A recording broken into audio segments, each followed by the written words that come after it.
So airport security just walks these suitcases around to the plane, books them in and everything. We go through customs with our little gifts and all that, like we're on vacation, get on the plane. And when we land in Vegas, here comes our 50 keys right down the freaking conveyor belt.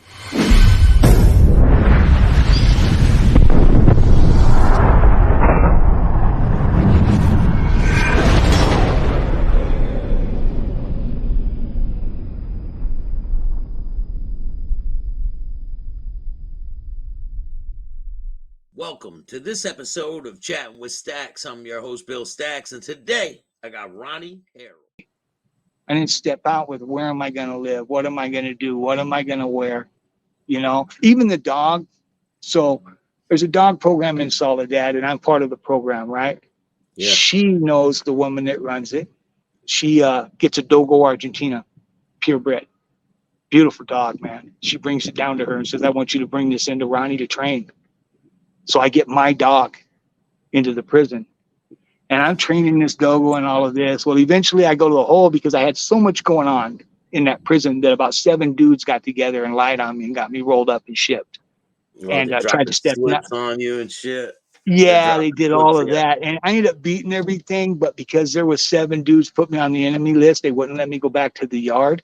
They screwed the whole program up. I had to get one of my guys to step back in, start it back up on the yard and get it going again. Me and that dude Ron Self did actually pushed it back in to get it going again. Without him, it would have never got going again. It's still in the infancy of getting back up. But that's what they do, you know, jealous, hate, and discontent. They couldn't take care of it the way I was. And they needed me out of the way. But that dog, so when they did that, that woman came right in. And they wanted my dog, too. I had the only purebred Dogo and all that in the place.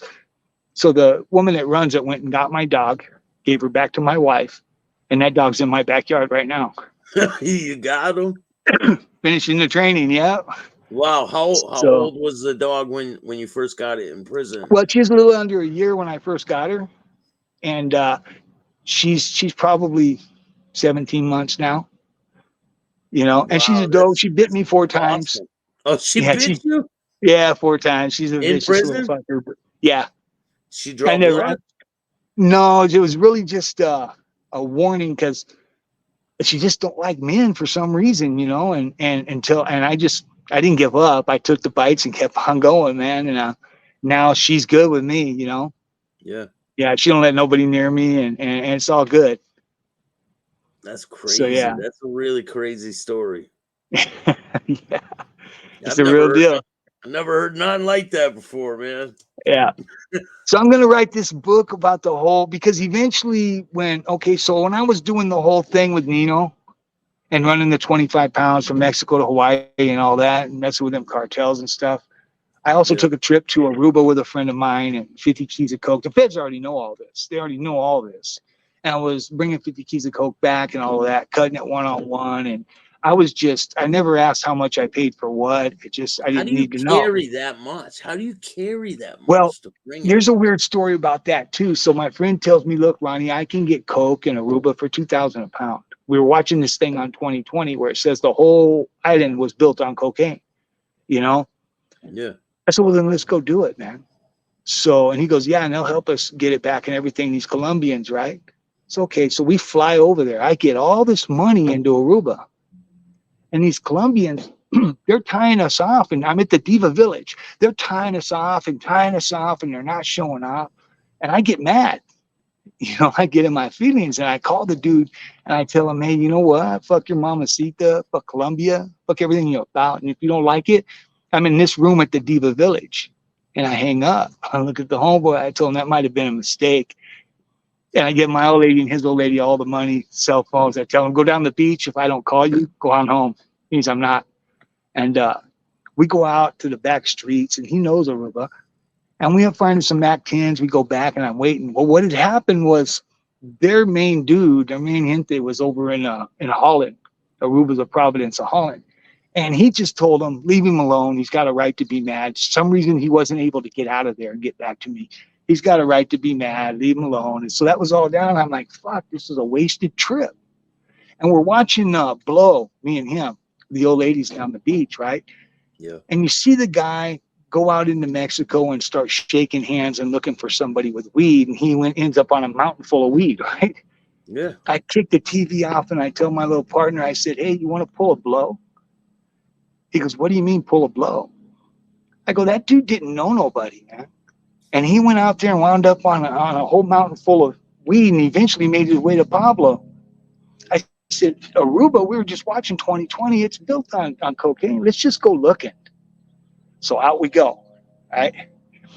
And we're walking. We're not having a lot of luck. We're talking. And this dude in this little Panama hat is following us. And I think it's Interpol. So I tell my partner, hey, go in the store, get me an outfit. You can go buy them right over the counter. Get me an outfit. All the cocaine here is pure. Get me some off the street. If I'm going down, I'm going down loaded. So I get all this stuff and I go in this little bar into the bathroom to go ahead and get high. And I'm ready to get high. And in walks Panama hat. And I tell him, look, you can take me to jail, but I'm doing this. It's the only way you don't fight. And he goes, no, no, no, no, no, no, I'm not the police. He goes, do it. And do it. He goes, what are you looking for? I tell him, really? I run the story, 50 keys. He goes, I can help you. And he sends us to this casino, tells us to give this pit boss his fucking note. And I do, boom. And he puts us up in a little private area for a while. And dude calls and they come in and said, hey, go to this store. So we get the money from the old ladies and all that. We go to this store. We meet the dude, and there's these motorcycles, real long rear ends and stuff. They're just all around us, his crew. You know what I mean? They're following us over to this place. And there's a big old circle of trees with a couple of houses in there connected. They lead us in there. We go around. Guy sitting there at the bench, the wooden bench. Got this key there. I got an outfit. I got everything I need to test this stuff. Puts a buck knife in, he cuts it open. I test it. It's pure coke, man. And so we get our 50 keys, and I tell him, hey, man, the Colombians were going to bring this back for us. He goes, oh, no, no. He goes, you get up to 200 or something like that, we'll look out for you.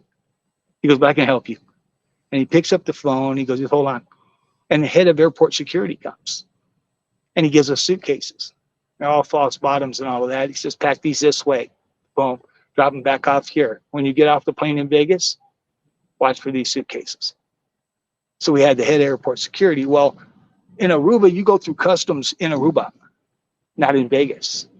So airport security just walks these suitcases around to the plane, books them in and everything. We go through customs with our little gifts and all that, like we're on vacation, get on the plane. And when we land in Vegas, here comes our 50 keys right down the freaking conveyor belt.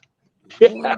We take that, cut it one-on-one, and sell the whole thing. So you yeah, making a that's lot of money off that. I was making yeah. Okay, so we're getting them for 2,000 a key. I'm cutting them one-on-one and getting 19,000 a key. So I'm turning the 50 into 100 and getting 19,000 a key. Wow. You know, and even the meth back then in Hawaii, methamphetamine was 32,000 a pound. Okay, so I meet up with this dude. I give him extra. I'm getting these pounds of meth for 4,000. I tell him, look, man, I'm going to give you 2,000 extra for every pound. I'm going to give you 6,000. We're not going to tell nobody. That's all you. I want to own this dude. I want this dude in my pocket, knowing that I could get him killed just by saying, hey, this is what I've been paying. And the minute he takes the bait and he does it, I owned him. He was mine. And I told him, here's how it is. I don't want to touch dope no more. I got these two runners. They're going to pick it up from you. Boom. They're going to bring you the money, all of that. You guys are going to do the business. You're going to make sure these two brides never have a problem with it.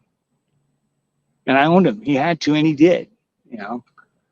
So And, you're paying like, how much you paying? 6,000 a key? I was paying 6,000, right? And then I would never touch it after that. They would pick it up.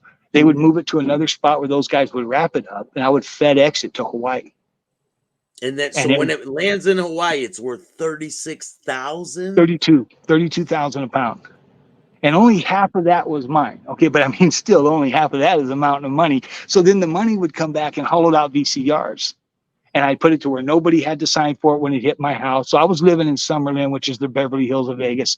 And so I'd go there, bam. One day I pull up in the driveway of the house and I tell my old lady, I said, look, the porch stacked with VCRs and they're full of money. There's over $1 million there and nobody knows it.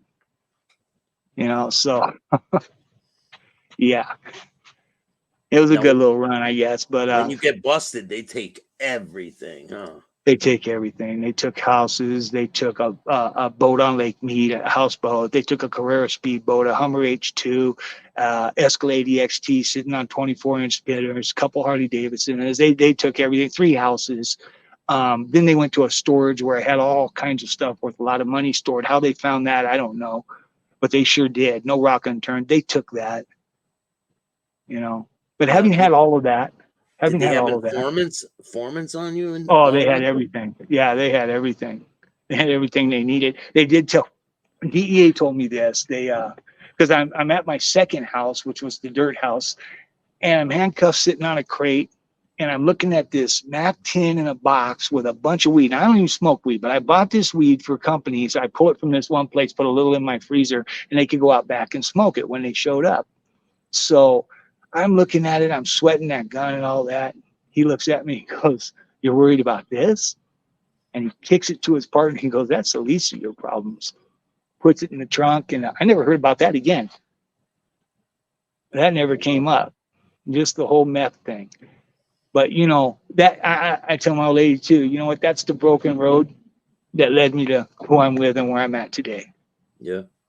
You know, period. So I wouldn't trade nothing in the world for it. You know, I've never had nobody have my back like she does. You know, so I don't You feel just like I gotta lose. I feel like I'm bulletproof now. You know, gotta live one day at a time and take things as they come. Do the right thing.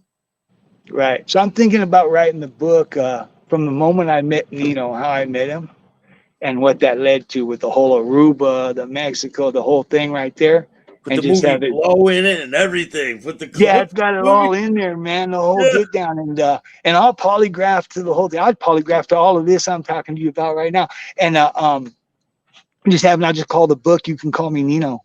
That's the first thing he ever said to me. So you Yeah, you know, could call me Nino.